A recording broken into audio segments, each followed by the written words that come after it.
ഒന്നുകൂടി ഒന്ന് ആലോചിച്ചു നോക്കൂ. നമ്മുടെ ജീവിതത്തിൽ എന്തെങ്കിലും പഠിക്കാനുണ്ടോ?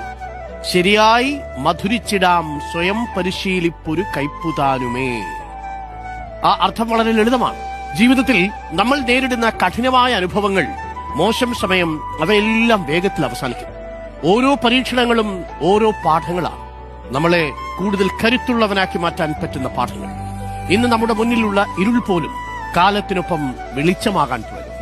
കയ്പും കഷ്ടതയും അനുഭവിച്ചാലേ ശരിയായ പാഠങ്ങൾ നാം പഠിക്കൂ. ആശാൻ എന്ത് മനോഹരമായി പറഞ്ഞു തന്നിരിക്കുന്നുവല്ലേ. അനുഭവങ്ങളിലൂടെയാണ് പഠിക്കേണ്ടത്. ഒന്ന് പഠിച്ചാൽ പിന്നെ ആ വഴിക്ക് പോകരുത്. മുന്നോട്ടുള്ള ജീവിതം പ്രതിസന്ധിയുടെയും പ്രലോഭനങ്ങളുടെയും ഒരു കൂടാരം തന്നെയായിരിക്കും. പ്രതിസന്ധിയിൽപ്പെട്ട് തളരാനോ പ്രലോഭനങ്ങളിൽപ്പെട്ട് മുഴുകാനോ നിങ്ങൾ ശ്രമിക്കരുത്. അതിനെ കരുതലോടെ നേരിട്ടാൽ പിന്നെ ഒന്നും പേടിക്കണ്ട. പ്രിയപ്പെട്ട പ്രേക്ഷകരെ, അങ്ങനെ നമ്മൾ സ്വയം പരിശീലിച്ച കയ്പുകൊണ്ട് അത് മധുരമായി മാറ്റാനുള്ള കരുത്ത് പ്രിയപ്പെട്ട പ്രേക്ഷകർക്കുണ്ടാവട്ടെ എന്ന് ആശംസിച്ചുകൊണ്ട്